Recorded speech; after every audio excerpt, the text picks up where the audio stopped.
had an awesome President's Day weekend last week, and you're feeling rested and ready for more faces and places in fashion. Today is a little bit of a unique day. I wanted to bring some different voices from around the world for you guys this semester since we're remote, and usually this class is live and I'm a lot more limited to who can show up in person in New York City. And one of the contacts that I was able to book for us is based out of Shanghai, which is amazing and so great that she can be here and be part of it. But at the same time, right now in Shanghai is 13 hours ahead, so it's 5 in the morning. So what I did was actually pre-record my portion of the interview with her, and then she's going to be joining us live at 5:30 our time so she can answer all of your dying and burning questions. So hopefully everything will work okay with technology as far as the video, but you guys will have to let me know when we get there. And also a really exciting part of today's class that we'll be kicking off with is some cultural fellows who are joining us also from Asia with experience in Asia, so they can talk to us a little bit about what it's like to work in their corner of the world. Before we get to Joyce and Ezekiel, I just want to touch base on a couple of things about our attendance process. Starts at 4:10. On-time attendance is pulled from the class log, and if you're late, you will be marked as late as such.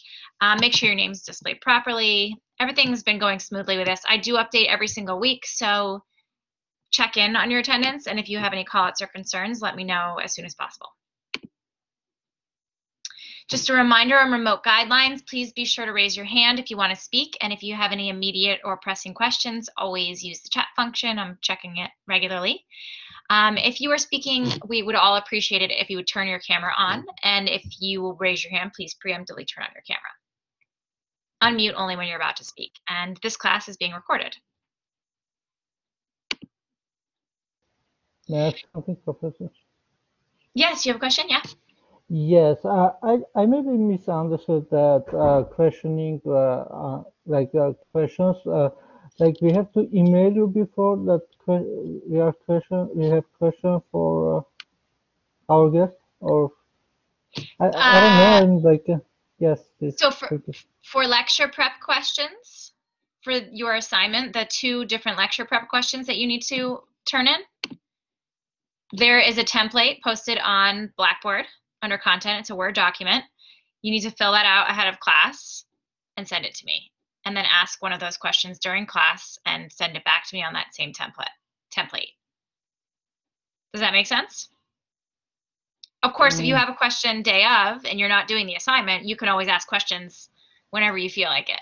But 2 different times you are required to do the lecture prep questions to make sure that you prepare some questions in advance of class. Does that make sense? Thank you. Yes. Yeah. Okay, great. Since I just skipped ahead, I'll just finish on this slide first and then go back. So be sure to email us before class the day that it's due, but also write back to me on the same email chain so that I have a clear path that you had emailed in advance. And moving backwards, the fashion event critiques, they're due next week. You have to attend 2 fashion-related exhibits, view documentaries or events this semester, and these should be completely submitted through Blackboard. The links are live on Blackboard. Does anyone have questions as you've been going through these and doing them? So they're due next week by 4:10. And I look forward to reading what you guys did. Okay, just a reminder on social media. Hawa. I wanted to ask, so when we write our critiques, what kind of outlines do we put them, not the critiques, they are the critiques, right? When you answer the questions from the guests, what kind of structure do you want them in? Fashion event critiques is a link on Blackboard. Not this one. Okay, the fashion event critiques is a link on Blackboard. The lecture prep questions also have a template. The lecture prep question template is posted on Blackboard in a Word document. Okay. So you just download that document, fill in your questions, and send it back to me. But when we answer them back, like answer all our 4 questions back, or just choose one. It says on this document, choose one. Answer Yeah, one of the questions you during just choose class. one. Yeah, you just And need to then choose one email it back to you, and then or email you back to me. Yep. don't. Okay. Email Okay. it back to me. Thank Write you. down your answer. So this question has been this assignment has been adapted. Usually you would be in person and you would ask your question in person. You would write down your answer while you're in class and just hand it to me as you walk out of class.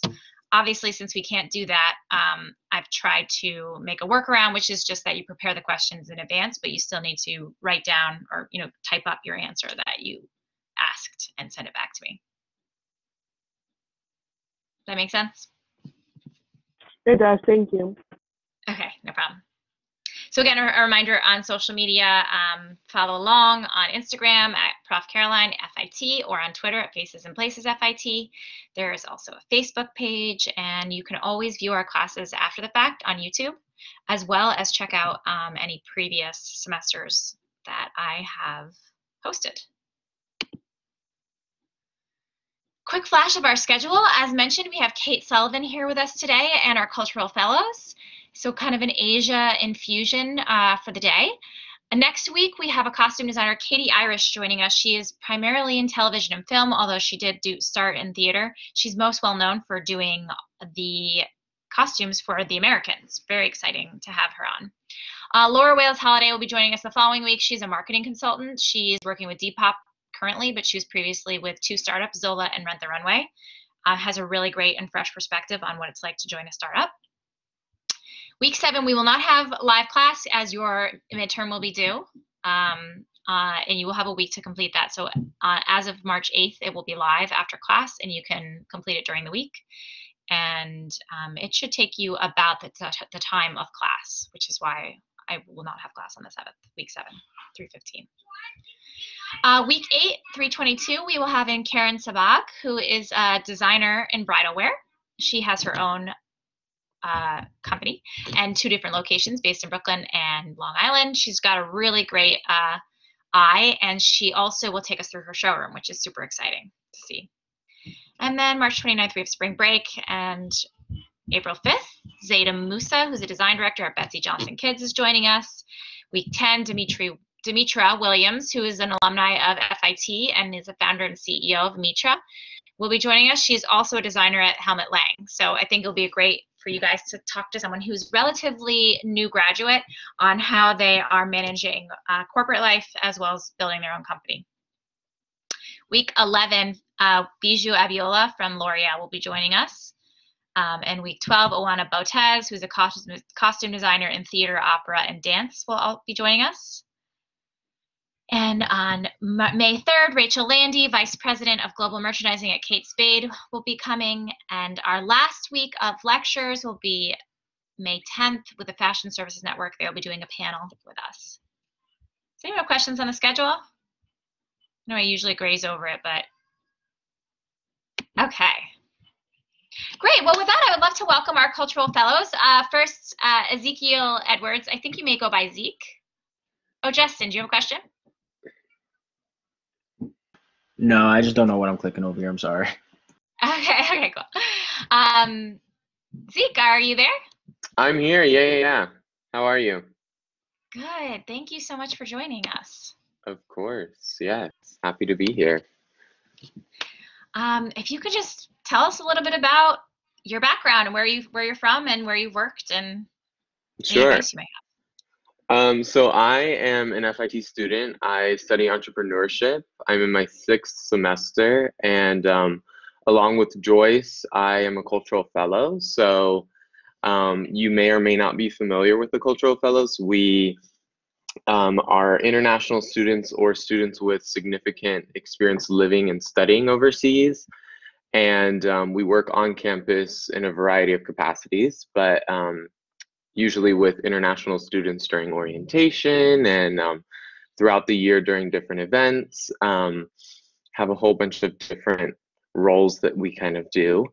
But before moving to New York City to attend FIT, I was living in Hanoi, Vietnam. I don't know if any of you guys have ever been to that part of the world. I highly recommend it when you can travel again.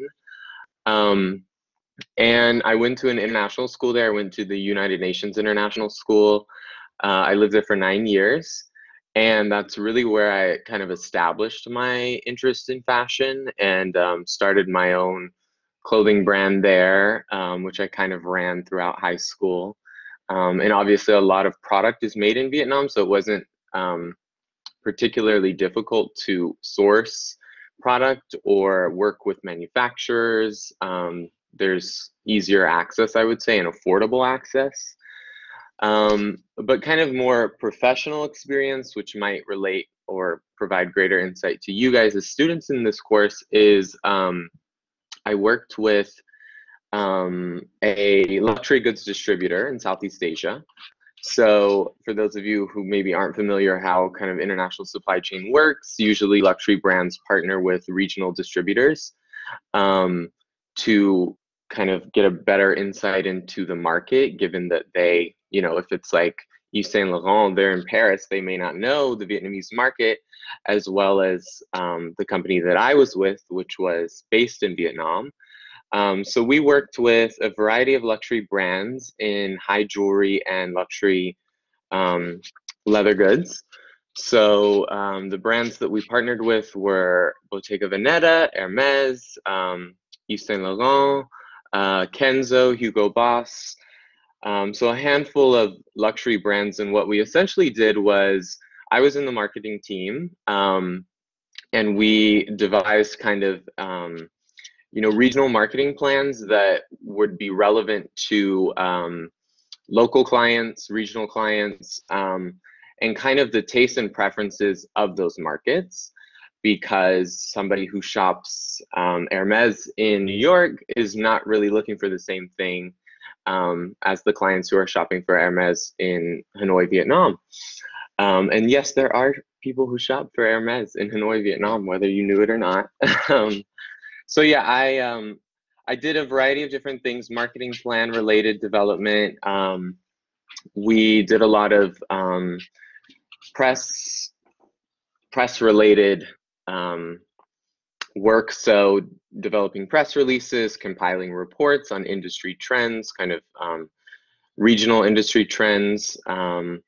We did social media management and strategy for luxury brands. So like Hermes or Saint Laurent will have, you know, a Vietnam account that is, you know, translated into Vietnamese and has content created specifically for that market. And planning and implementation of consumer facing events, campaigns, and projects. So back in the day when there was actually in-person events, which is maybe hard to think back to at this point, but we did a lot of event preparation and really building brand awareness is essentially what it came down to, because these were big luxury brands, but they weren't very well known or super accessible, given they were so new to the market. So really what we were doing was building brand awareness.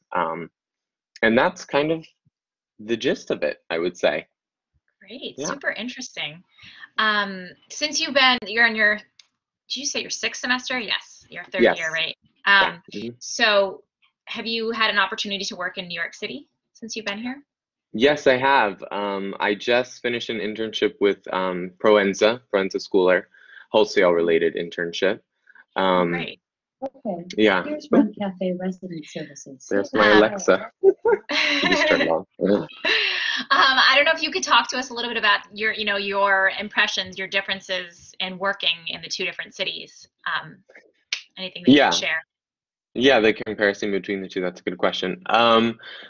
So I think the Vietnamese, well, most of my work experience has been in kind of contemporary or luxury fashion.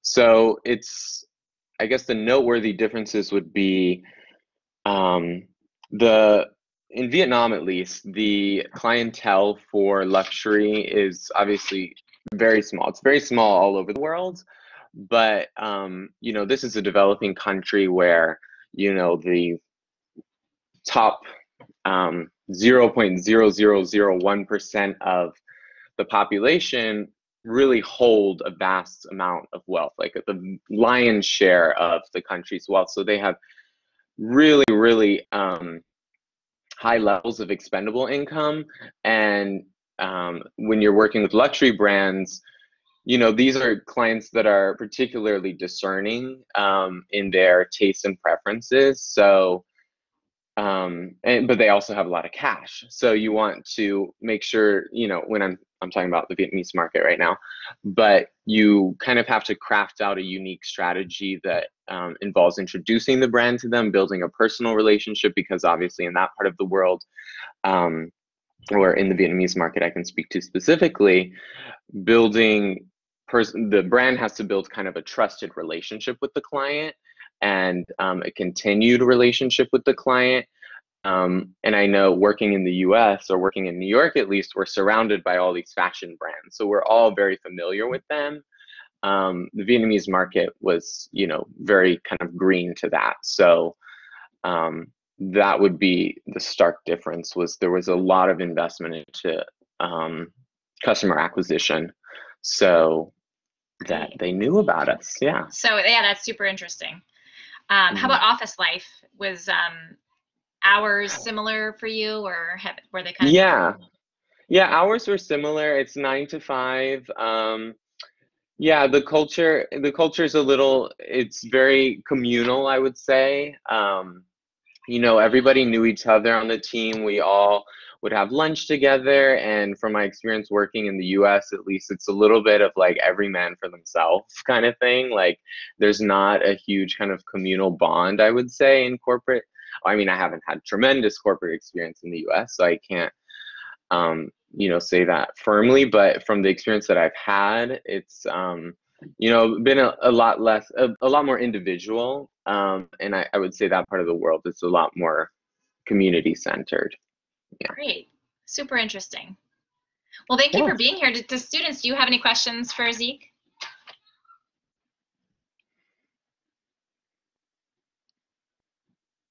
It's a quiet class. Yeah. I have a question. Kayla, was that you? Yeah, go ahead. Yeah, my camera's turning on. So like you kind of talked about how like communal like the space is. For someone who is thinking about trying to go into more of like the Asian market, like are there any like business customs that we should be aware of? Like, kind of like social customs, but like anything as far as like, I know some people like we don't talk about business outside of business or anything like that. Yeah, that's a great question. I would say, at least from the experience and kind of the observation that I had, because I wasn't working in like the executive level, like making deals with brands or brand representatives, but it's definitely about building personal relationships. And in Vietnam, at least, you would go out for maybe like drinks at lunch, or you would go out for like tea after work, and building a very kind of personal relationship. And it is business in a sense, but at least in that market, there was definitely, you had to kind of foster a more personal relationship with stakeholders in the business. So that would be my main piece of advice. I can't speak to the Asian market in general. I think, Americans like to use like sweeping terminology when we refer to the Asian market, but it's very, very fragmented. And every country is different, obviously, because every culture and every region has its unique cultures and traditions. But in the Vietnamese market, at least, which is if you're thinking about going into an Asian economy or an Asian emerging market, Vietnam has like the 5th fastest growing GDP, like 5 years running now. Like there's a lot of movement and growth in that region. But it does come down to building, beyond work, personal, trusted relationships, because that's what it's about. Okay, thank you. But you actually kind of led into my second question. That was, like you said, you kind of only have like experience in the Japanese market, but have you noticed like in like spending habits or anything from like each region, how it varies? In Asia or like globally? Yeah, like in Asia specifically, just like in the different regions, like China compared to Vietnam compared to like South Korea. Have you noticed any like change or like? Yeah, I would say, I traveled a lot in Asia while I was there. I lived there for 9 years, and I traveled to a majority of the countries in the Asian continent. Um, Not to say that it was like in a business capacity, because most of the time it was just leisure, but um, my observation is, the Chinese market is very well established at this point, and a lot of European or American businesses have a pretty good understanding of if they want to enter those markets, how to enter those markets. But smaller emerging economies like Vietnam, um, the money is newer money. So with that comes a little bit more of like conspicuous consumption, I would say, because like it's a lot of money that arrived to this very small group of people really fast, and they're ready to spend it. And not to say that that's not the case in like you know um, a superpower like China, because it certainly is. But when you're talking about luxury brands, at least like all you need is like a handful of clients who have millions if not billions of dollars, and they can grow your business in the region like that. Like I think that would be the main difference. And there's 90 million people in Vietnam, and there's over a billion in China, so also you have a difference in terms of population densities too. Right. Thank you so much. I don't know if that answered your question, but I tried to. Sorry. Thank you for the question. Jack, did you have a question? No, thank you so much. Well, first off, Caleb, I love your nails, and I see you talking with your hands today. Yeah, I see that. But and Z, say last year I remember reading in BOF report that a lot of Eastern Asian countries is, like you said, like I think you kind of parsed against question, is like one of the fastest growing like markets right now for luxury goods. Mm-hmm. And I was wondering if since COVID you've seen a dramatic change since that, like they've released that report, or what is your projection like for the next 5 years in like kind of that area for the market? Yeah. Well, I am in New York now. I'm not in Vietnam, so I don't have firsthand insight into that. I haven't been back since last Christmas when we were traveling. But Vietnam got COVID under control within months. They shut off their borders. They had like 5 deaths. I think they've had a few more since then, but they handled it really well. So within the borders of the country, it was kind of normal. Like people were traveling, you could go out, wore a mask, but there wasn't such a fear of the virus as there is here. But a lot of money in Vietnam comes from tourism. So, despite the fact that they got COVID under control, there's still, the economies are so interconnected at this point that even if they're fine, like, they don't have money coming into the country from tourism. So I think it's certainly been impacted that way. I don't know what the future will look like for fashion or for luxury in Vietnam. The Vietnamese population that can't afford luxury brands are, probably still shopping luxury brands because they can go to stores and they can go out and they can, do all those things. So I think in kind of a vacuum, it still exists and the economy is still operating, but it's not, the income from tourism, which is a huge source of income for Vietnam, is not there. So I think that's had significant impacts on the economy too. Yeah, that's a great call out. We will have Kate answering some live questions about Nike's business, and I think maybe she'll be able to speak a little bit more clearly on what's happening in Asia right now. So absolutely. Thank you, Zeke. Howard, do you want to say your question for Kate? And I see you have your hand up, but I don't know if it was specific for Zeke. Sure, or you wanted no problem. I'll wait. No problem. Okay. Thank you. Great, because I want to make sure I get to Joyce. Zeke, thank you so much for joining us. Yeah, Joyce, I also have have you in here today, another cultural fellow from Asia. And I don't know if you want to start off by telling us a little bit about where you've worked and your experience. Yeah, sure. Hi, everyone. I'm Joyce. Like Ziki, I'm also a cultural fellow.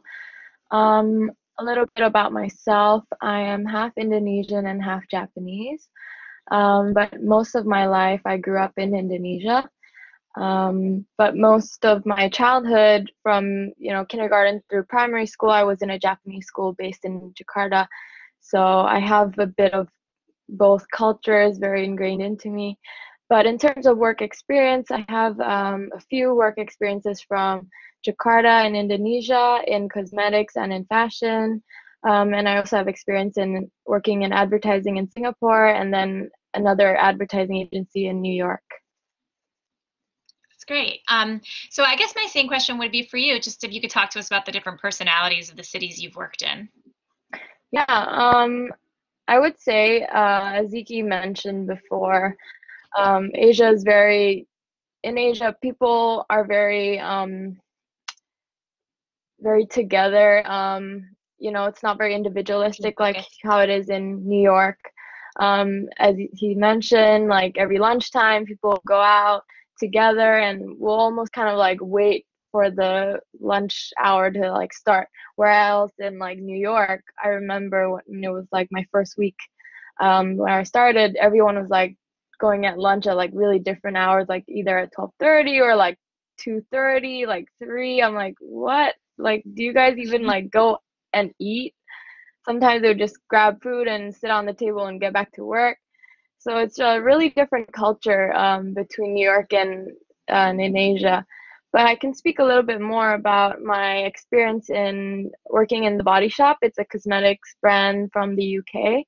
So I worked in the Jakarta franchise, the Indonesia franchise, which the head office was based in Jakarta. I was working in their marketing team, and I was put on this project for their product. One of their best-selling products, the tea tree oil, which is like for various products and skincare for either acne treatment or just moisturizing and all these kinds of ranges. And so the target market was really focusing on the youth. So it was perfect because at the time I was graduating high school, so I really could understand that this was my target market. So my project was, I pitched an idea to create like an event, participating in an event similar to kind of like Coachella, but we had our own version in Jakarta called We the Fest, so WTF. So I proposed the idea to start this tea tree campaign while this product kind of is launching their new range at the festival, and have a booth and do all these different free events and social media campaigns where you come in and you can get your free like face makeover with the makeup, and then have a test trial of the products, and then if you post it on social media, then you get it for free and all these things. So that was my main project while I was there at the Body Shop. Yeah. Awesome. That sounds really interesting. Was it a success? Yeah, it was a success. It was so much fun as well. It didn't even feel like I was working. I initially wanted to go to that festival on my own with my friends, but I eventually sold my ticket because I had to go there for work anyways. Yeah. Yeah. Win-win. But yeah, exactly. So right now I'm actually interning with them again, but this time I'm focusing on the e-commerce analytics department. So I'm working as an analytics intern. So I'm looking into their data, their e-commerce data, and finding all these consumer insights. For instance, we're currently looking at our performance and traffic in our blogs. So we noticed that almost 80% of our traffic is coming in from our blogs that are tagged as lifestyle content, beauty content, and whatnot. But we're seeing a high dropout rate. And so my project is to really investigate what's going on in that and what can we do to enhance and create more engagement, and to also look deeper into buyer journey. So looking at how long it takes for a customer or a user to convert. And the reason why I wanted to go into data analytics is because I had some experience last year in the spring taking a statistics class at FIT, and I learned a lot about data analytics and machine learning. And from then, I actually participated in a competition by Adobe Analytics, and our client was actually Nike. So it was a global competition, and we were judged by a few executives from Nike and other major advertising directors and so on. And so our goal was to kind of look into the Nike web data, their website and their mobile app, and really find a specific problem and show them how we can solve it using the data they provided. Very and so cool. yeah, thankfully we won third place on that competition, which was Awesome. good That's experience great. for me. Great job. Cool. Well, this was great having you on. Does anyone have any specific questions for Joyce? Well, thank you for coming. And maybe if any questions brew up or students have more specific questions, if it's okay, I don't know if Zeke already left, but if it's okay for me to put them in contact with you guys, that would be awesome. Yeah, that'd be great. Thank you so much. You guys have a good class. Thank you. Bye. Thank you. Thank you. All right, guys, I'm going to switch gears now to my video with Kate. Hopefully you guys can see this okay. Everything, you can see everything? Yes. Okay, I'm just gonna press play. Hopefully this sounds okay. If there's an issue as it starts to move, if someone could just shout out or chat, that would be great. Oh, I'm sorry, you guys. I didn't read her bio to you guys yet. So let me kick off with that so that you're aware of her background. I know I emailed it out to you guys, but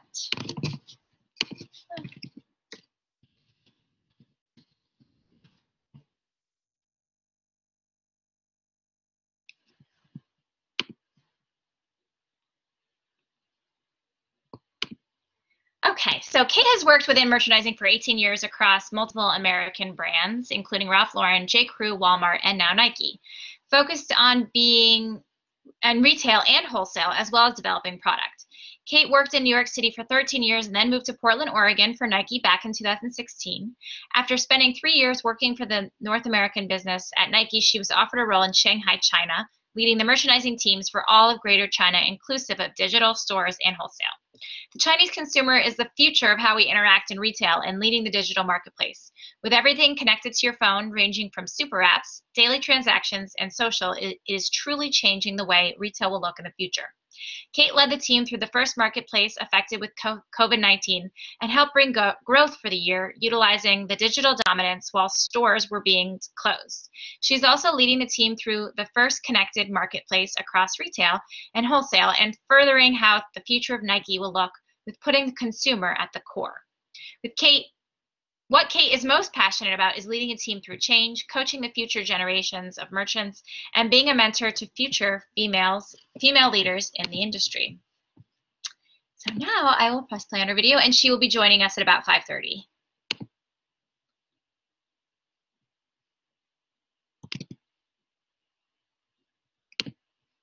Hi, Professor. Is there audio? You know, there is. I think the problem is probably that I have my headphones on, so I'm going to take them off and then let me know if you hear okay. No problem. Let's see. So my career path has kind of been somewhat,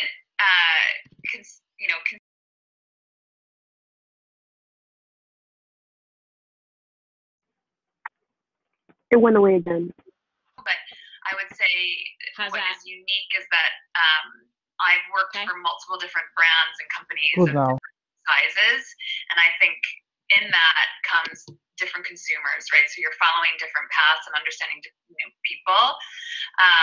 But I've always stayed just curious and kind of what is the next in my head. I don't know if it's the right thing to do, but I've always wanted to understand more that would help me in the future. And when I say that, it's, you know, why I'm in China now is that I was curious on kind of the biggest market that from a growth perspective.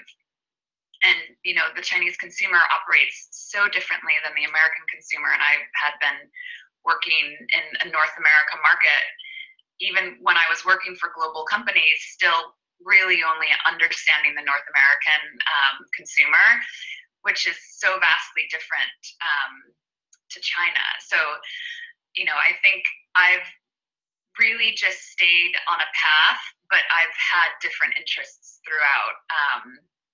I don't know if that helps kind of the career path, but that was kind of my guiding light on, you know, what takes me to the next experience and next you know, company or brand or whatnot. Yeah, that's great. Where how did you get that first job out of college? So again, I mean, I don't think anyone really knows what they want to do when they graduate college. I know there's a few and that's awesome. I would say I didn't really know. I studied psychology, and which was actually super beneficial for my time in retail, study of people. I definitely used it, but I didn't know, and so I moved to New York and applied for fashion companies, and because I was interested in fashion. It was always kind of a passion of mine. And then marketing, I thought that the marketing world was intriguing. And I landed in a small, like, mom and pop brand called Bayer, California. And they were based out of San Francisco. And, you know, I just hit up every recruiter, but ended up landing a job there, and knew pretty quickly.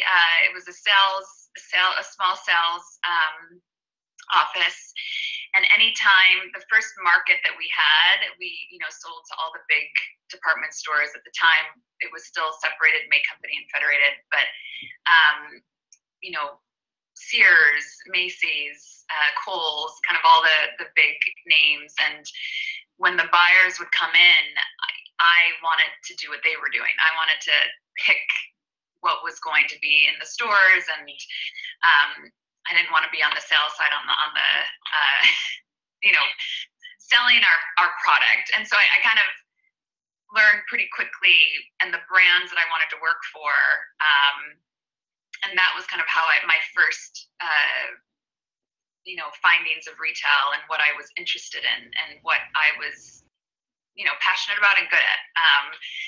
So that kind of just took me on a path of creating a list of brands that I wanted to work for. And, you know, there was just a list of 5, and I've worked for 3 out of those 5. So you know, I would say you gotta, and you, as a New Yorker, as you know, you gotta be a hustler, right? And so I took people out, I networked and took people out for coffees and drinks to try to get into the brands that I wanted to work for, and ended up landing first at Ralph Lauren, my first stint at Ralph Lauren.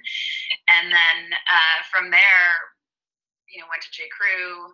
Walmart was kind of, after J. Crew was Walmart, and that was a little bit out of the norm, but that was, again, in that point of time in my career, I was interested in working for the biggest retailer and understanding how they operate. And so yeah, so that, and then back to Ralph Lauren, and Nike. So yeah, I would say getting a job out of college is, you know, it's not easy, but it's doable, and you have to almost just jump in, find something that you're interested in, jump in, and then figure it out as you go, and be open to kind of following different paths, even if that's not exactly where you landed. And you know, if the role that you landed in isn't exactly what you envisioned or pictured, just be open to other things so that you can follow other paths. Because I certainly never wanted to be in sales, and there's nothing wrong with sales. But for me, it wasn't what I wanted to do. But I took a sales job to get into the fashion industry, and then it kind of led me into the, yeah, exactly. Yeah, that's great. So you've always sort of been in since the sales role, in the buying and into merchandising role. Can you tell us what it is to be a merchandiser? You know, kind of a week in the life of, you know, pre-COVID, what that looks like for you. Yeah, I would say so merchandising, and when I started in merchandising, or, you know, other companies also say buyers, right? It's kind of, and a buyer is a true, like, you're writing the orders, and but ultimately buyers and merchants do the same thing. They are kind of in my opinion, the glue that kind of keeps everyone kind of working and operating. And when I say that, it's because you have the most touch points. If you're working with the sales team, if you're working with design, if you're working with production, you're working with you know, account teams. Like, there's so much that a merchant needs to understand and do, and that is really the art of combining science and art, right? The merchant is responsible for understanding the consumer, seeing opportunities, but also being able to take the vision of designers and where brands kind of want to take the consumer, but since the merchant understands where they are, like, it's that making sure we're protecting the business, but also taking the consumer somewhere new, but not entirely new where we lose the consumer. So, you know, you have to have a passion for product. You have to have a passion for consumers and how they interact with you, how they want to see you as a brand. So I would say merchants are extremely important in the whole ecosystem of retail. I know I'm partial, but it, you know, and I've seen it change and shift throughout the years. And I would say that merchandising is in a unique position now, because we are in a digital world, and you know, there's some out there that feel that what we do can be done through data and through kind of automation, but you know, I obviously feel very different. But I do think it's something to stay on top of and make sure that the trade of being a merchant and a buyer is something that stays within, because we are that balance, and not every data point or computer they don't have a gut, right? Whereas merchants have guts, and they are the ones that can say, hey, this trend is going to be big, let's invest in this and take those risks. That's how companies kind of get to other other points in their journey. I feel strongly about that. Yeah, you know, I always think that the buyer/merchant role is kind of 50% art, 50% science. Yep. There's a lot of history and analytical thought process that goes into making a buy, but there is a lot of it that is creativity and knowing how to put things together and knowing how, you know, observing what's out there in the world and adapting that and making that a sure thing for a trend. So exactly. I agree with you. I don't think it could be computerized. Can't be bundled. Yes. Tell us about your current role. You know, how did you, as I mentioned before, you're in Shanghai. So I mean, how did you find yourself there? Yeah. So I started working at Nike about 5 years ago now, which is crazy how fast time flies. But I spent the first 3 years at Nike in Portland, Oregon, working for North America, the geo there. And I was approached about a job in China, in Shanghai, China, and you know, most big corporations, they have, you know, the we call it CFEs, so it's basically your performance rating, and in that you have an IDP, which is your, like, kind of where you want to go. And I've always written on that I would do a stint international. I've always wanted to, even my time back at Ralph Lauren, I was always looking to live and work internationally. I thought that would be a great life experience, but then also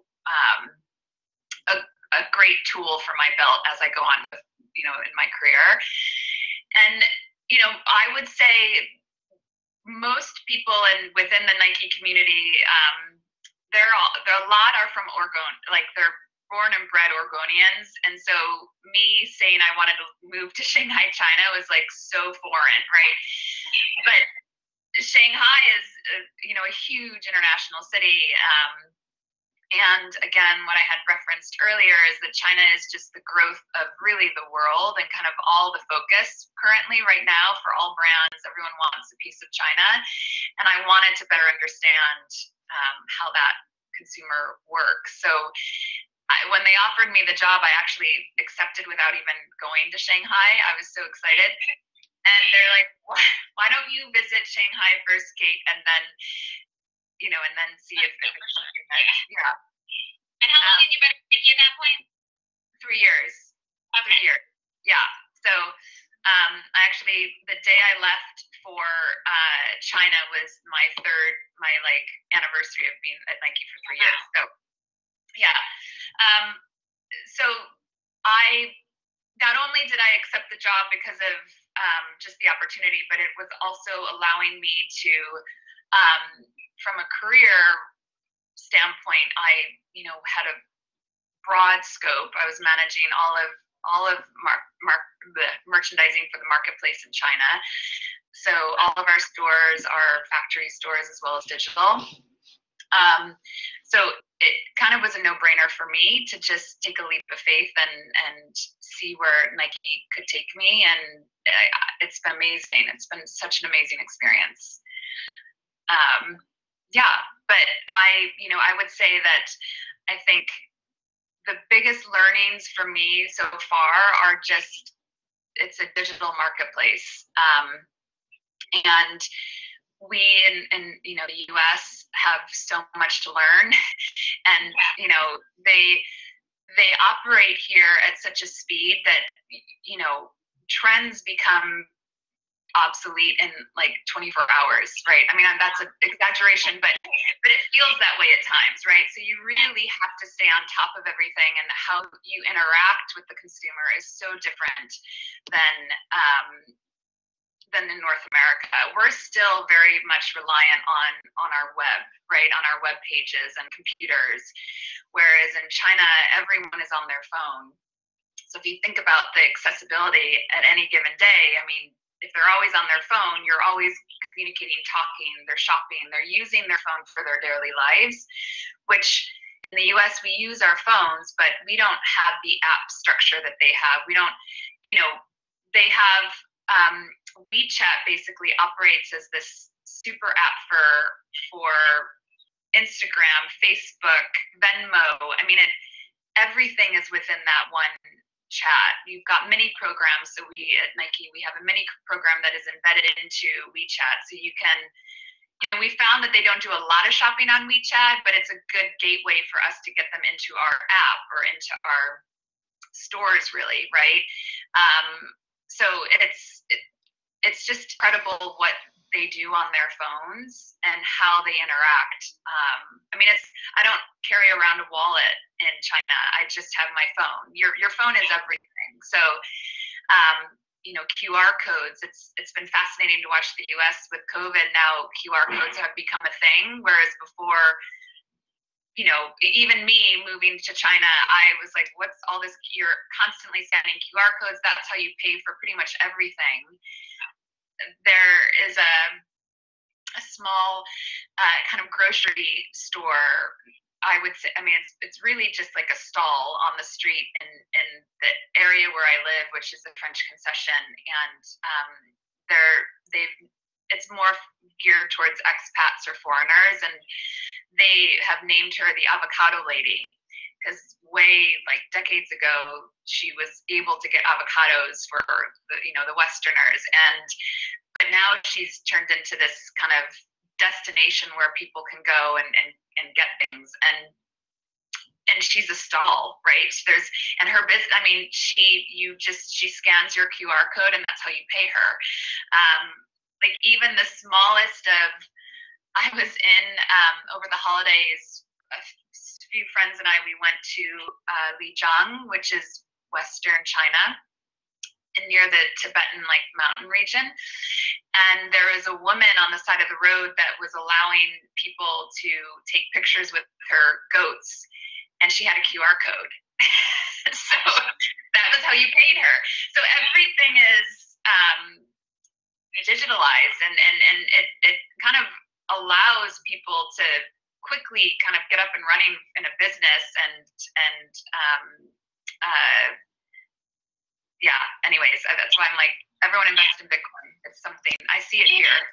Yeah. Well, and it's super interesting too, because you were telling me before about COVID restrictions, and you actually check in with your QR code. Yep, exactly. Yeah, no, they everything is tracked on your phone as well. So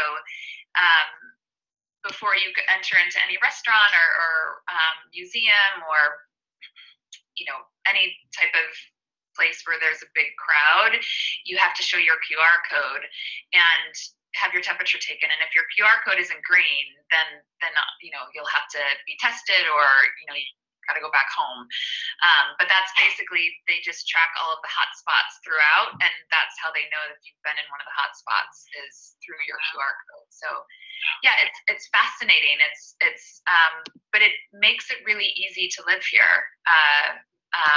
By how much kind of reliancy is on digital and your phone, and you can order groceries in like an hour here, and everything is so accessible.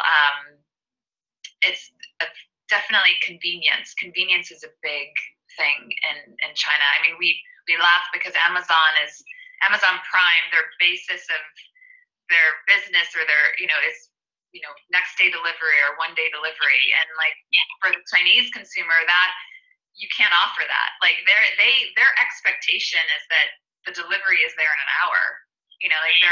So that's not a pull for the Chinese consumer, just because of how the infrastructure, especially in big cities, has been built, and the delivery service and the convenience. It's uncomparable to the U.S.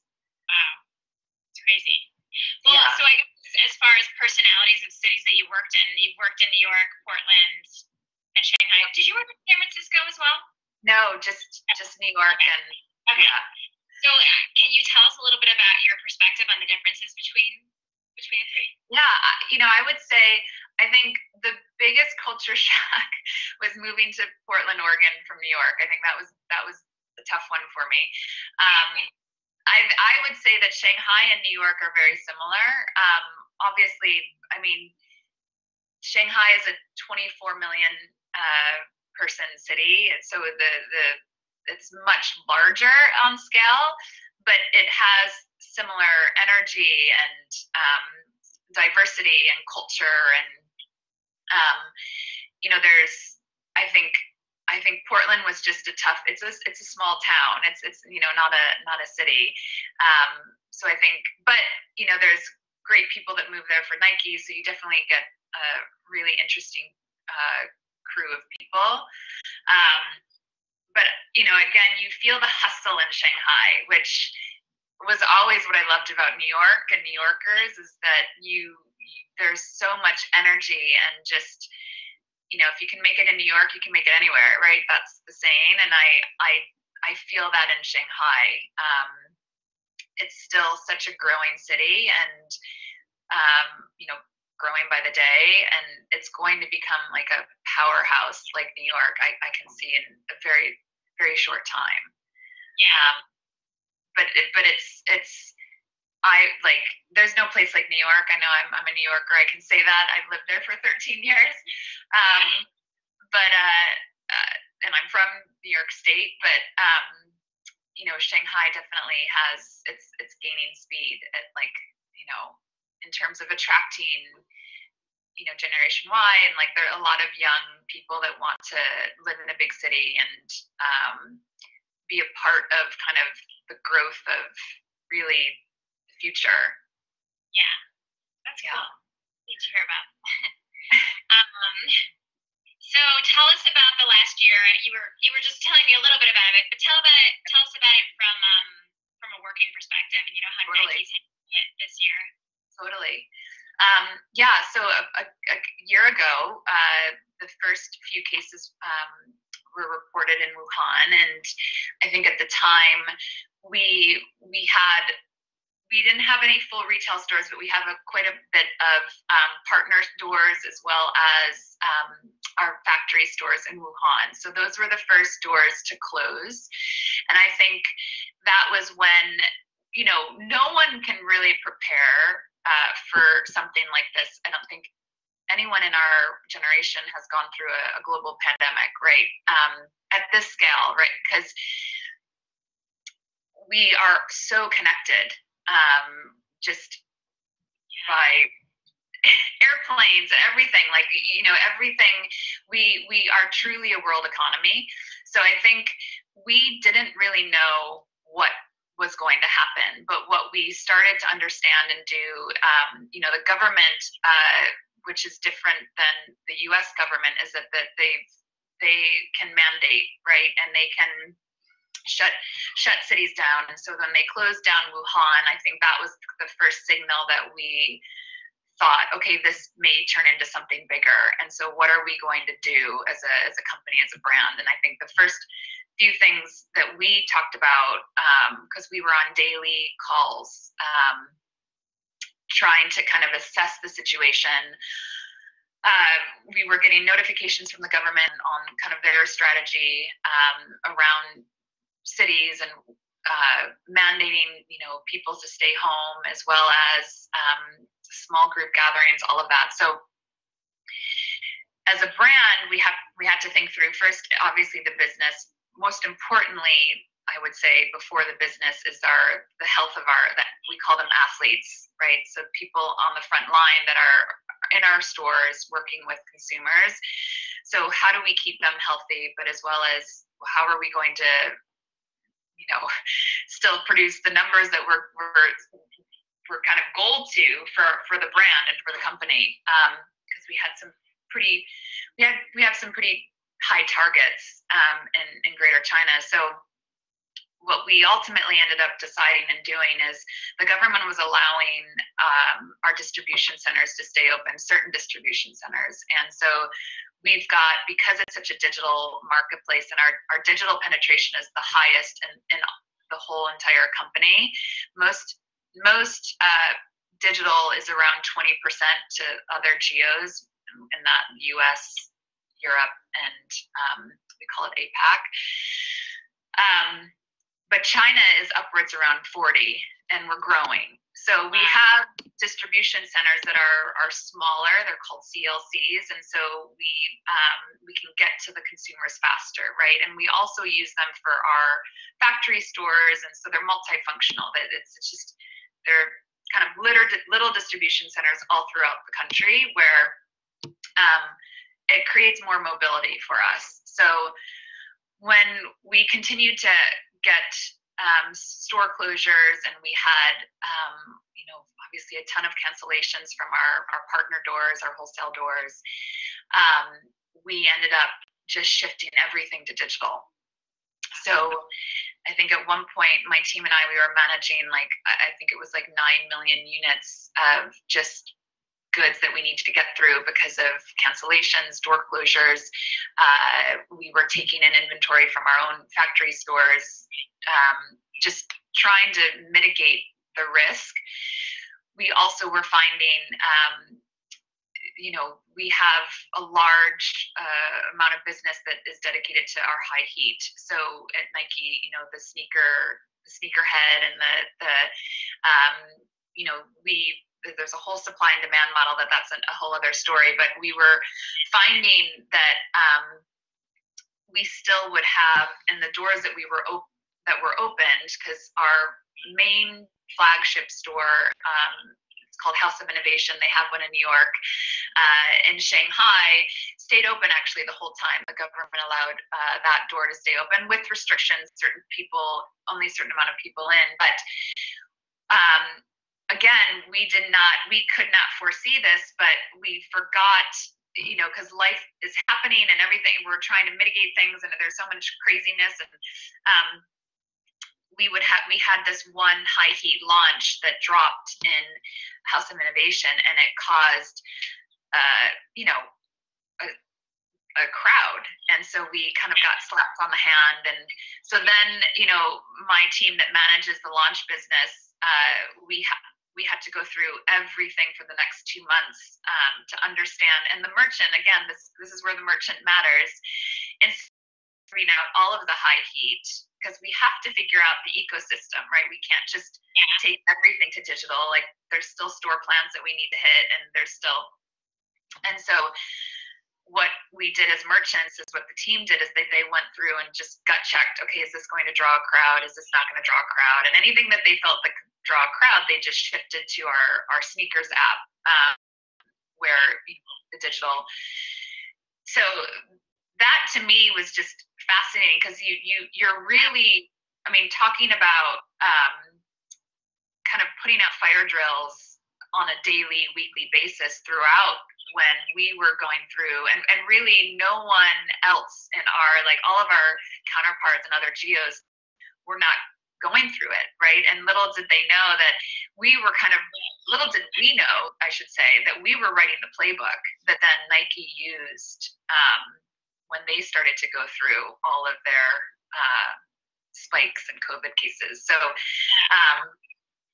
I guess, myself included, we had no idea what we were doing, to be completely honest. But I think it's just kind of problem solving at its best. And we ended up growing by double digits for the year. We were able to, and it was really just about shifting everything to digital, keeping our athletes safe, and then from a branding standpoint, I know we talked about this briefly, we really were able to come in at a time where everyone is stuck in their homes, so we had to find a way to reach them. And we had live streams. We were the first brand to do live streams, which live streams are a big thing here, but that's also another, but through our app, so they could actually access workouts. And now that's a thing, right, in the US, but that wasn't being done. All the apps, even in the US prior to COVID, were subscriptions and memberships, but you would go in and access taped recordings. It wouldn't be live.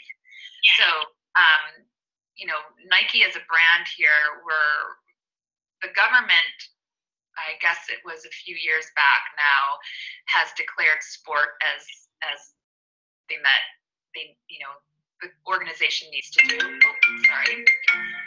Brother, he has impeccable timing. Okay. That happened to me another day. Sorry. My brother in Bali.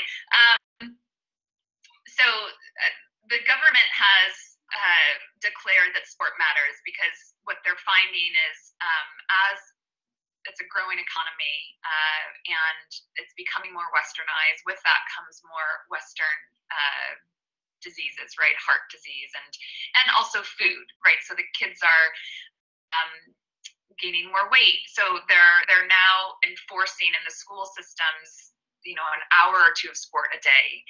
And running is such a big sport throughout the world, but it's just gaining speed in China, like, right? So if you are in the sport market in China, it is a huge opportunity to lead the Chinese consumer into being healthy and fitness and sport. So I think that was a huge pivot for us as a brand, as how we reach the consumers differently, and how we're continuously getting them to move and be active.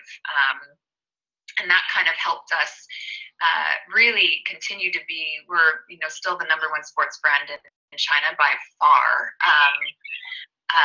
because we've got such a, our DNA is to get people moving, and we've got really great brand team that kind of brand marketing team that helps enforce that. Awesome. Yeah. I mean, I don't know if you can share specifically, but if you had double-digit growth, did you actually end up hitting your plans that you had for the year, or were you just planned so? Wow, no, we hit our plans. Yeah. You were the only person I talked to all year.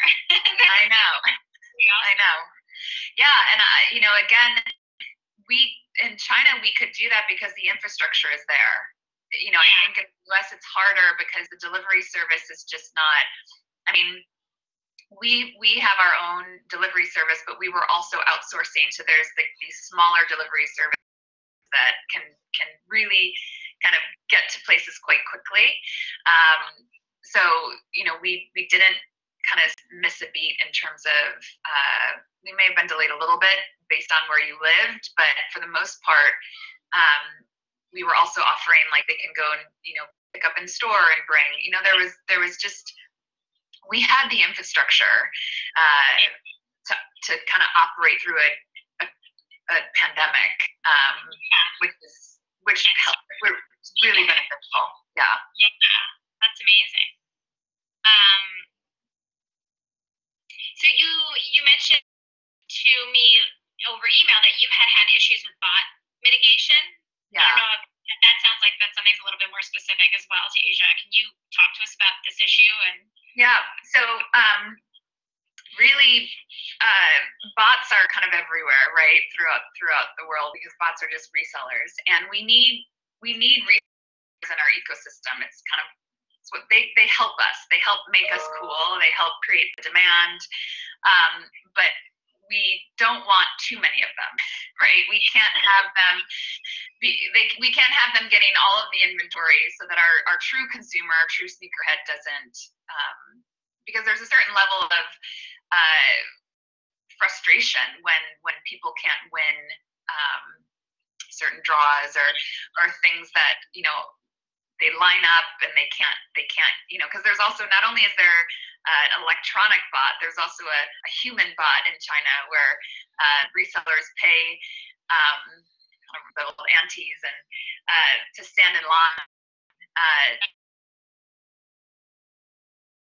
to get these big purchases. I think what the immense amount of work that we've done as a brand, and it's not me, right? The technical team on mitigating is really just about how many entries, because there's any given drop, I would say, depending on the style, any big collab with Off-White like that can sell out within seconds in our digital. But what the team has been able to do is understand they're called clean ballot funded entries. So meaning like what they're trying to get through on like what's a bot and then what's actual real human. Wow. But there's millions, right? So and we look at demand served. So basically, based on how many clean entries there are, of those clean entries, how many people did we serve? Which in China we're typically around like 2%, which is not good. You don't want to piss people off that much. But we're trying to find other ways. The consumer is really great. They're giving us ideas on how to, because they're just as frustrated. But we're on the brink of really, facial recognition is a big one. Obviously bots don't have faces. So like, how are we incorporating that into our system to ensure that it's a true person?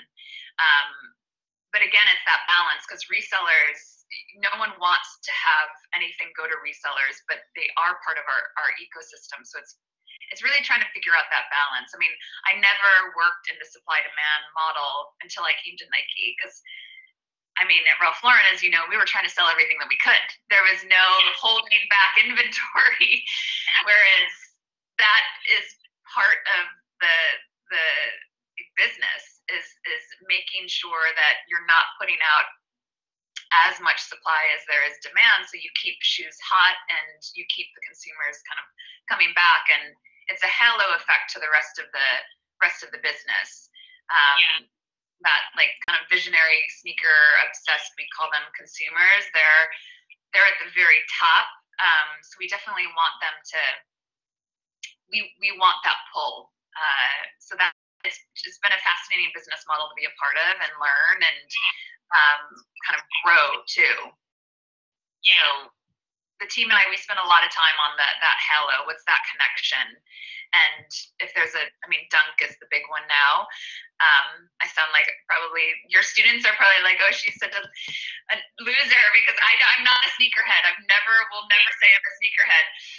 But Dunk is the big one of Nike right now that we've got such large demand, and we've got a certain amount of inline that aren't part of the launch collection that are just also operating as a launch style. We had huge crowds. This is just like black and white, like very basic styles that are again, it's just understanding how hot the trend is and trying to figure out how to manage it. And that's do you guys collaborate that globally, or is it each market is a little bit different? Yeah, no. So it starts in the globe, right? So the global team kind of decides and distributes the allocations throughout the geos. And it's a partnership on working with them and making sure that they understand how much demand we have. So yeah, it starts central and then it gets kind of divvied up. But it's crazy. It's definitely that's been very fascinating working, learning that.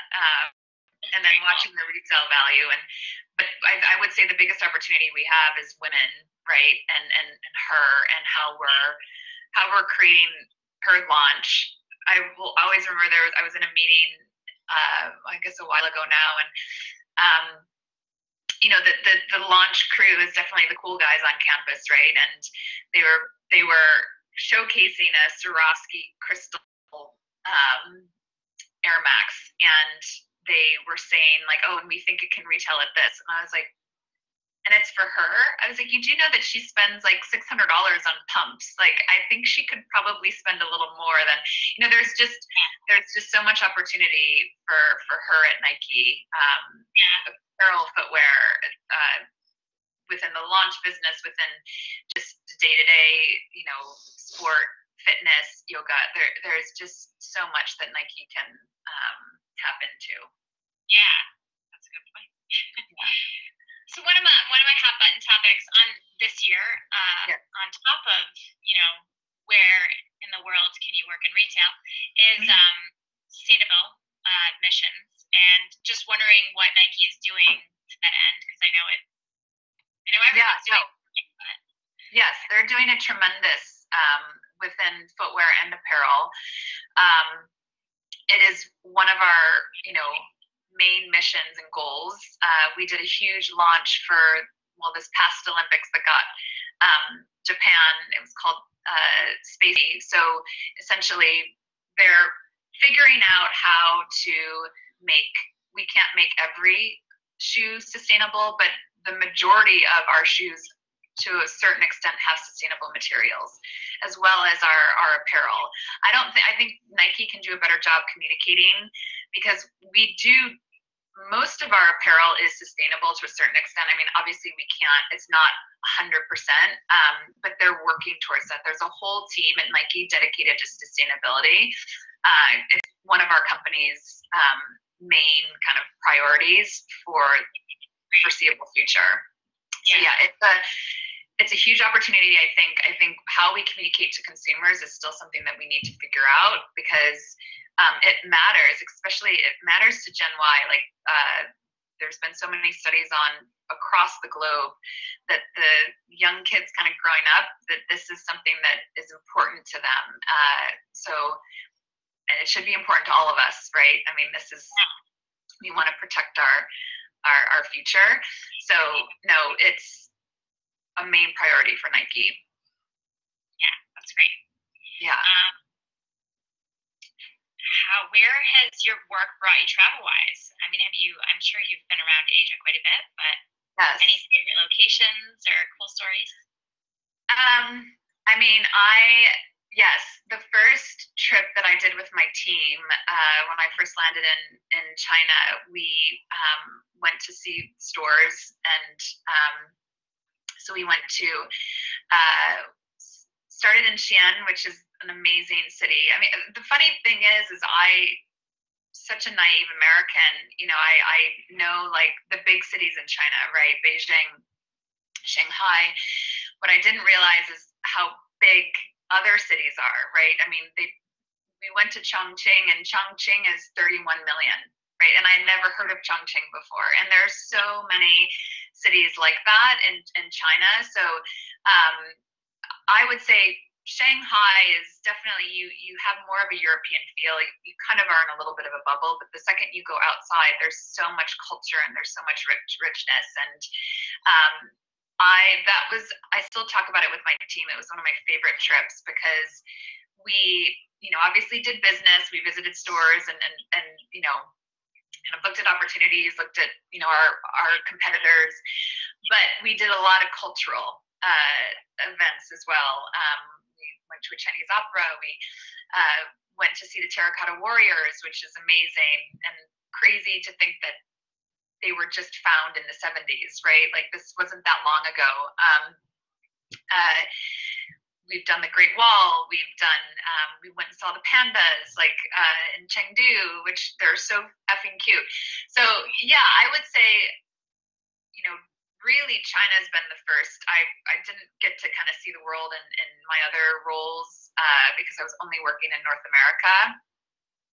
But in China, it's been just. You get to see a lot of malls that way. Yeah, exactly. A lot of malls in the US, yeah.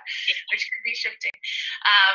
But yeah, I think it's been so fun. And then before the world kind of shut down, I was able to, because of my proximity of so many other places, to see the world, other countries, and it's been quite the experience. Yeah. Yeah. How about the language barrier? Has that been a challenge for you at all?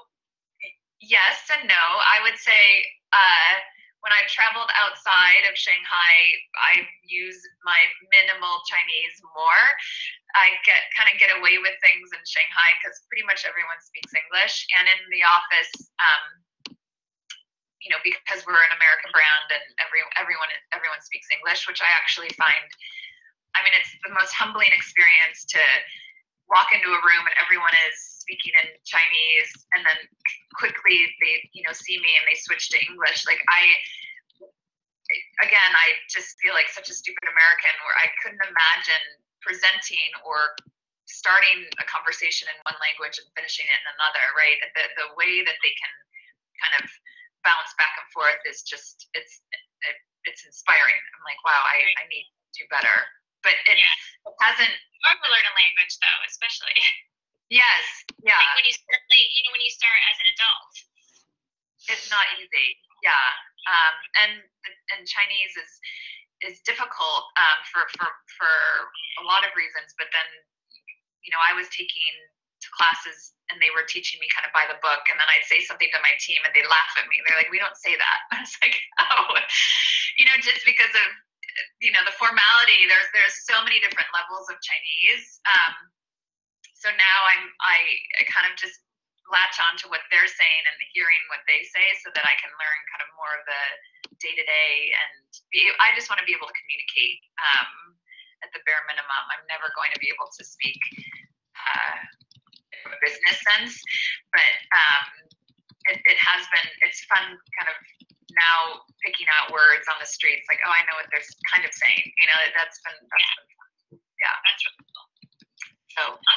Well, I think I'm gonna finish up with my questions so that we leave time for class for students. Yes. On live on Monday. But what piece of advice do you have for students who are just getting out there and how they can make themselves more hireable? Yeah.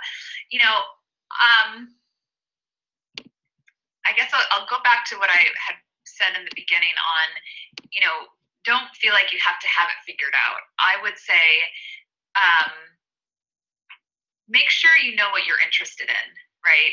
Make sure that you're clear on what your interests are so that when you get into a situation where you're maybe taking someone out for coffee on a brand that you want to work for, or setting up some sort of connection with a mentor, you need to be able to articulate just the very beginning of what is about or what you're excited about and what you're interested in, because that will then allow who you're speaking to help guide you. Because I would say the majority of people are right out of college, kids that I've mentored, that is, I think, the hardest. And it's okay if you don't have the answers, right? You don't have to have, but you have to have interests. You have to be curious. And, you know, as a merchant and kind of coaching future merchants, you have to stay curious and you have to ask questions. I would say that would be the first. The second would be, you know, get in, be open to where you're going to go. Don't, I think, give so much like value to the first company you work for, because it's not your forever. It could be for your forever. You could be super clear and like, hey, I want to work for Nike, and I'm like, I got into Nike, I'm pumped, I'm going to stay at Nike. That could be you.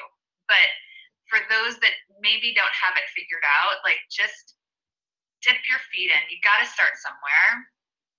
Don't hold so much. I mean, it has to be directionally and where you want to go. I wouldn't say if you want to be in fashion and you're in law, like that may not add up, right? Well, get where you want to go. Yeah, exactly. But yeah, I think that would be my second piece of advice, and I think third would just be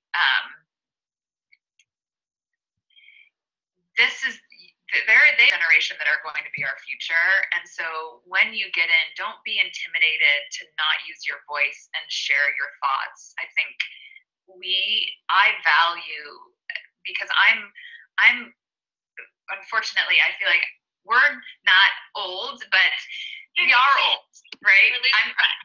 Right. I mean, coming up 20 years of almost 20 years of being in this industry, and I don't know it all, right? We need the younger generations to keep us fresh and keep us relevant and keep us kind of moving in a direction where we need to go as a brand and as a company and even as an individual. So yeah, I think those would be my three pieces of advice for kind of the next generation and have fun. I mean, this is so exciting. Like, you know, if I think back to my first few years in the real world, you know, it's fun, it's exciting, it's new, and there's so much going on in every industry, no matter what you're going into. Yeah. That's a great piece of advice. Not in this class, but I did have a student ask me that the other day. You know, if I'm an assistant buyer, does anyone want to hear? Will my buyer want to hear my opinion? And I was like, a good buyer will want to hear your opinion 100%, especially if you are the target audience. Yes. So exactly. You know, everyone's opinion is valid. Obviously, you need to be respectful about how you give it, but yes, you should feel comfortable to give it, and especially in an interview, you show that you have an opinion, and that's absolutely. And again, that it takes practice, right? You got to find your voice, right, and understand when to give your opinion and when to kind of hold back, and that takes practice. But you got to just get in there. Yeah, that's great. Well, this was amazing. Thank you so much for taking time and making this weird time change work for both of us. Yes. No, thank you. And I look forward to Judith's questions on Monday. Yes. Hi, guys. Hope you enjoyed the recording. I see Kate has joined us live. Are you there, Kate? Yes. Hi. Thank you Yeah. for joining us so early in the morning. Oh my gosh, no, it's no problem. I do feel like I just woke up though, so please excuse the face. Great. Well, great. Students, I'm sure there are lots of questions. Do you want to raise your hand and I'll call on you in order? Michaela, let's start with you.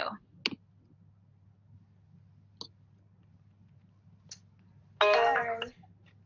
So my question is, I know myself, I work in retail, and ever since I got back from COVID, there's like a lot of talk about my store and a couple other locations closing because the whole digital market has been so successful. So my question is, do you see the physical market having any use or any value in the future if digital continues to be successful? That's a great question. Yes, I do.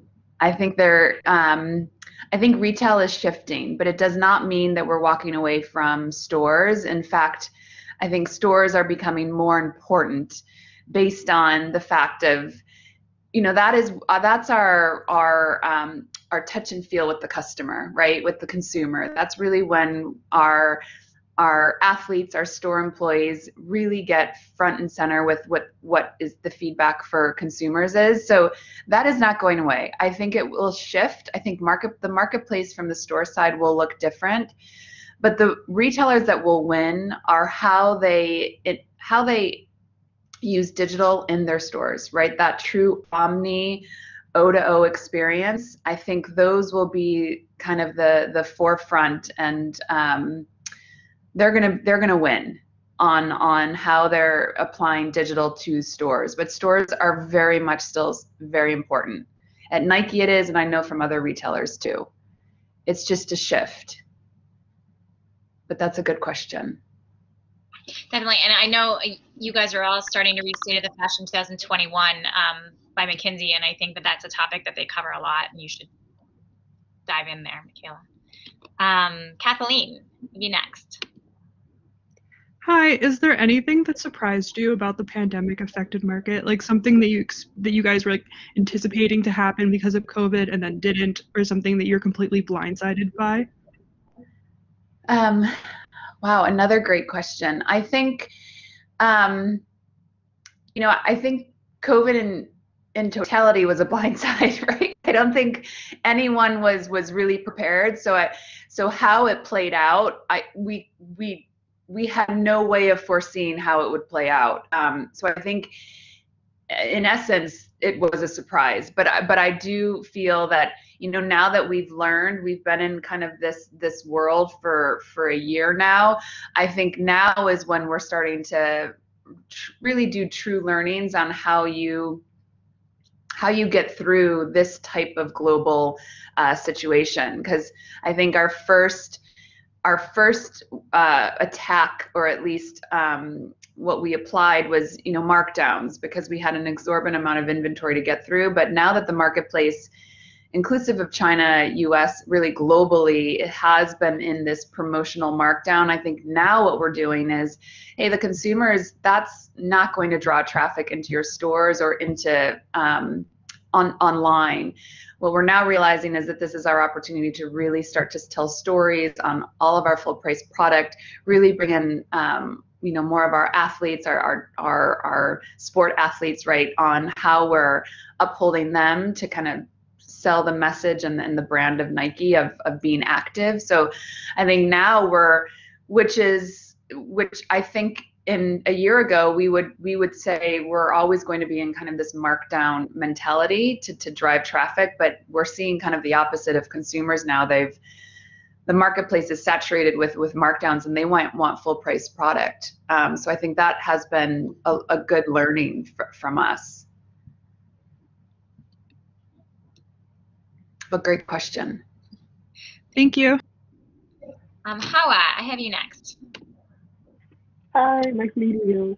I'm someone that sees myself actually moving to another country, maybe for a year or two.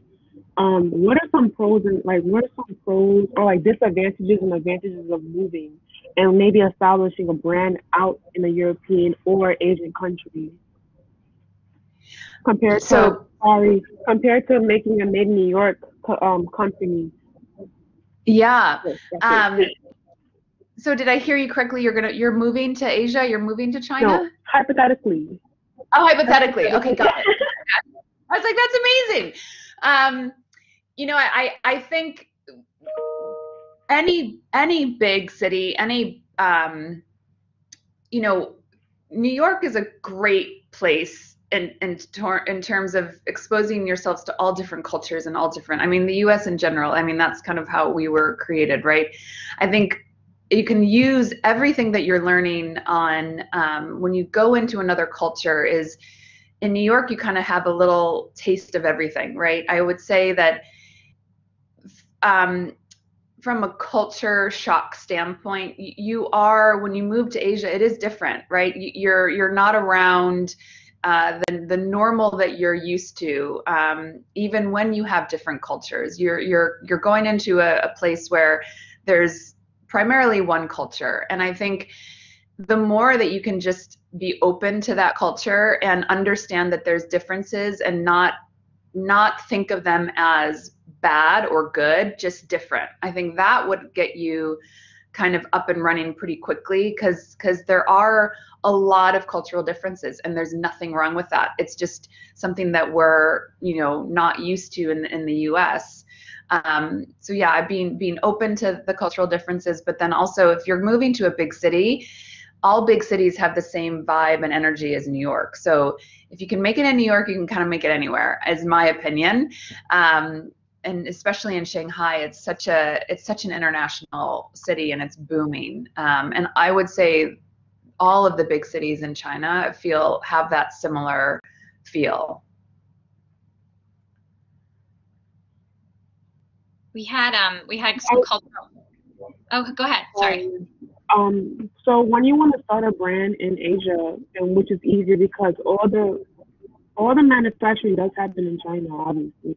But how would someone go about it, like, so that they'll save money? Because if I start a brand out in New York and I get, maybe I get a few tailors to make things for me, or I go to the factories in Midtown, how would it differ? And what steps would I take?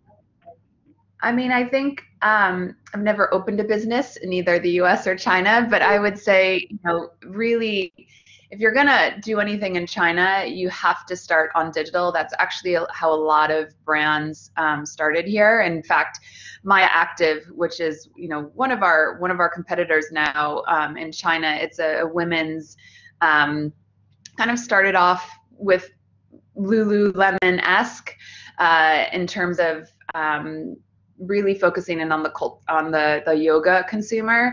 They started on Tmall, they started online, and now they have storefronts. But really, kind of to get going in the marketplace in Shanghai, in China, and reach a broad community is digital. There's a little red book, which is kind of similar to oh my gosh. Now the Western not Instagram, but oh my goodness. Snapchat? No, what's the post where, like, oh my God. Not TikTok? Not TikTok. No. It's like the where you can get style and recipes and Pinterest? Pinterest. Yeah, Pinterest. Oh my gosh. Yeah. I've clearly been in Asia for too long. So Little Red Book. You can people start on Little Red Book or on Tmall, the smaller format, because Tmall or Taobao is similar, to, like, it's kind of like an Etsy and an Amazon. So you can have small vendors, and you can start up a shop on Taobao or Tmall quite easily. So yeah, digital would be the way to go. And then I don't know factories, there's so many. I would say that's just about getting in and understanding the factories and understanding kind of what they do and how they operate, and there's a plethora of them here. As you said, it's right in our backyard, especially for apparel. Thank you. Yeah. I'm smiling. Because my camera isn't working, you can't see me smiling, but I'm smiling. Good. Great. Caleb. Hello. Thank you for coming. Hi. Yes. I have a question. What has been the most difficult part of being a team leader during this unprecedented time? That's a really great question. I would say in the beginning there's different phases. I think when it all was starting in Asia and China, there was a lot of hysteria, right? Rightfully so. I think we had teammates' families that were being affected. No one really knew what was happening. And I think for me, one thing that I needed to make sure that I was also nervous, right? I was away from my family, and I was actually stuck in it's not a bad place to be stuck, but I was stuck in Cambodia while Nike was trying to figure out really what was happening. So I was touching base with my team through Zoom every day, and just trying to create some sort of calm for them that, hey, this is, we're going to get through this. We have to kind of figure out the business right now, because it was also, you had to be compassionate about what they were going through as a human, but also we had to really make some hard, fast decisions. I would say Nike shipped kind of all the expats back to their home countries. So I was put back in the US, and I was actually stuck in the US for 8 months. And as we all know, what played out in the US, it was equally as challenging to be a leader during that time, especially for a community that felt so out of touch what was going on within the US, with the racial injustice, and obviously within Nike that and in the US, and being an American, it's a huge turning point for us as a community, and as a culture at Nike, that we need to stand up for what is correct and what is right. So leading a team through that time too was a great, I would say, learning experience for me, especially with my own white privilege and learning, my own personal journey. So I think I took it upon myself to help educate my community back in Asia of a team, to understand, hey, this is what's happening in the US, and we're an American brand, and it's something that matters. So this year has been a growing year, I would say, as a leader, to not get through, but to help lead a team through some pretty difficult times, because our country is, and as being an American brand, we're going through a lot, but all for the good, and we're gonna do better in the future. So COVID is, I would say, this was the starting point, but we're continuously learning throughout all of it. But I think that's a great question. It was a huge growth moment for me as a leader. Thank you. I actually have one more question. So Yes. how actually on this? I'm planning on moving abroad at the end of this year, and Great. I was just wondering, coming from the U.S., what was the whole visa process for you, trying to get over to China? What was that like for you? Yeah. Well, the great thing about working for a big corporation is that they handle all of that. So I actually, I know it's a pretty tenuous process, and I was lucky enough to have Nike manage all of that, and I was just told kind of when to show up, when to send in your passport and stuff like that. But I know that specifically China right now, with everything going on with COVID, it's quite difficult. We actually have teammates and executives that are stuck in the US still.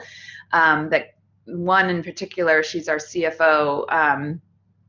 She has dual citizenship, but she is a Chinese nationalist, and she actually can't get back into China either because of visa issues. So it's challenging to come to Asia right now, but I would not say if Asia's on your list, the world will open up soon. We have to, right? The world, we're a global economy. So I would say right now is challenging, but in the future, I don't believe it's that difficult.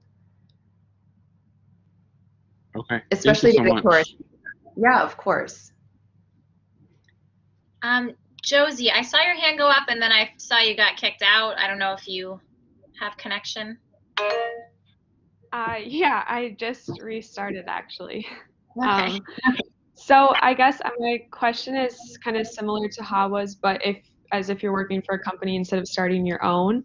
I've worked abroad before, and I think I'd like to in the future. And I was wondering, what advice do you have for students to get there? Did working for Nike in Oregon kind of help you transition to working abroad, or what would you suggest? Yeah. You know, I would say it. I've actually have people on my team who some are American that moved to Shanghai right out of college, right? And they just picked Shanghai and they wanted to work there or live and work there, and they kind of there's those that will just make the move, right? But then I would say if you're not some people are not that financially. I couldn't do anything when I first graduated college, right? I had to get into the job. So if you're not financially able to just move and do that on your own, my suggestion would be find companies, target companies that are global, that have global international offices. Get in with those brands that you're passionate about and that have the international experience, and then just start to. That was always anytime I had a review or any time that I was talking to my manager, I would say I want to work internationally. I mean, that when I was working at Ralph Lauren, that was always a conversation. And when I got to Nike, I also would say that hey, I'm willing to work internationally if ever a role, pops up. I'm ready. So and I think that is how I got to work international, is through corporations. But I know others that have just moved and made it work. So it really is dependent on your situation. Thank you. That helps a lot. Yeah. Great. Great. Azat, I have you next. Yes, thank you for this huge information. Yes. Hi, I'm Azat. So my question is, yes, I always plan to get like a more experience from Asian design, Asian style. That's why I studied Japanese to go get more experience from there. So I don't want to separate like Chinese, Asian, or South Korean. I love them all. So yes. Question is, if I planning to go for internship or even work something like in the companies, if it's not like American brands or like international brands, are they own companies are open for international designers or like students even, like how you just need some information about that if you have, like, if you know something Yeah. about it. Thank No, you. I mean, of course. I don't have that much exposure with some of the more like Chinese brands in terms of their internal makeup, but I do know that the Chinese are very welcoming to and Korean, like they're very welcoming to outside opinions or outside influences.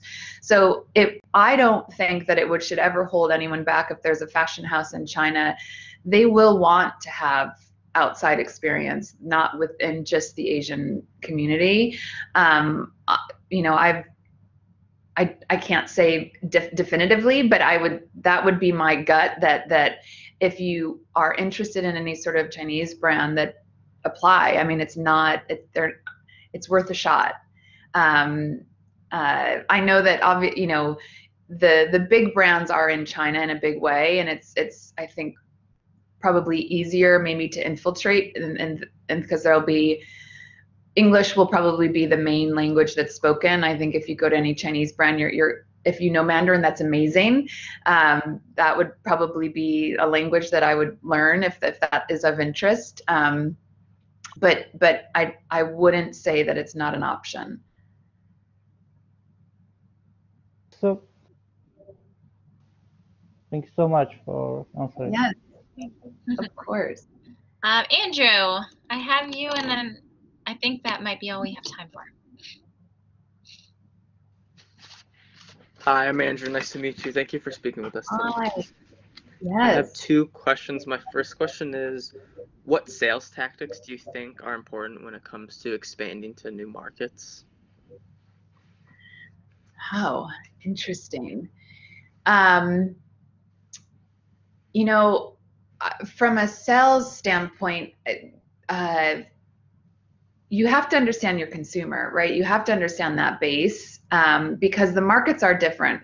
I will say that what's when there's a good style, there's a good style, and that works globally. But that is like maybe 10 styles. I would say that the rest are really geared more towards the consumer of the country that you're in. And I think you need to truly understand what their interests are, how they want to interact with your brand, because it's all different. So from a sales standpoint, if you have a brand that you're trying to sell into a country, you need to understand that demographic and that consumer base, and then be super sharp on where your brand fits in. And I mean, that would be kind of my strategy. I don't know if that's the right strategy, but Yeah, thank you. And then my second question is, do you have any experience merchandising for new sustainable products? And what are your thoughts and opinions about that and creating a new image for those type of products that are coming to the market now? Yeah. So I love, all the brands that are kind of popping up that are sustainable. I think they've got, it's at its core, it's the right thing to do, right? Nike, we don't do a good job at communicating to the consumer how much our product is sustainable. So actually we were just talking about this yesterday in our selling meeting. We've got some product, the Chinese consumer, they care, Generation Z and Y, they care about the environment and our how brands are interacting that way. But for the Chinese consumer in particular, what we're finding is that they don't want to see the kind of we have shoes right now that have more of like they look like they're scraps, right? Because they are. It's scraps that the factory has used to create the tooling, and the Chinese consumer wants a more cleaner. So we're now giving feedback to our global counterparts on, hey, sustainability is important to the Chinese consumer, but they want it to look differently. So I think the way that we come to market and the way that the consumer interacts with sustainable product can be and probably will be different. But at the core, I think every generation and every consumer around the globe, it matters. And I think the brands that are really attacking it and standing for it are probably going to lead us in that whole movement. But every brand needs to be sustainable. No one can get out of it because the apparel industry, it's the biggest waste, right, for the environment, and it's doing the most damage. So those that are in the apparel industry really need to figure that out. Thank you for your feedback. Yeah. Thank you so much, Kate. This two-part interview has been great, and we really appreciate you being flexible with us and hearing so much about Shanghai and Asia and Nike and yes. No, thank you guys so much for having me. It's been a lot of fun. So yes, I wish you guys all the best of luck.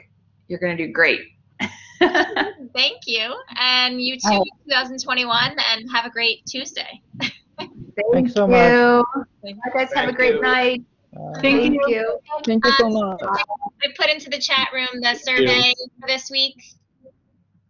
Please be sure to fill it out for your attendance. And if anyone has any questions, I'm here.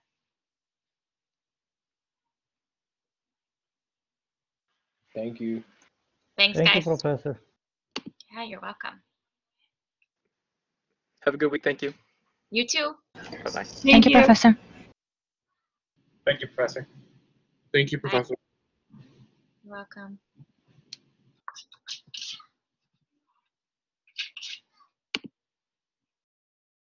Professor, can I get your opinion on something?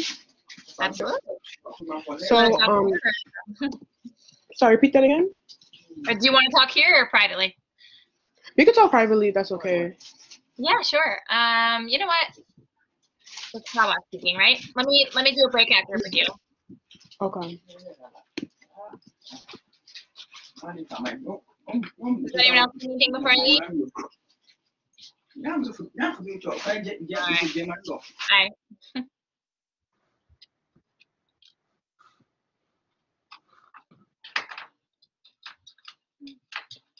Professor, did you say there's like a question like the Yeah, questionnaire? Oh, where's the link? it's in the chat. Uh, I don't see it. I couldn't find it. You know? Oh yeah, thank you. No problem.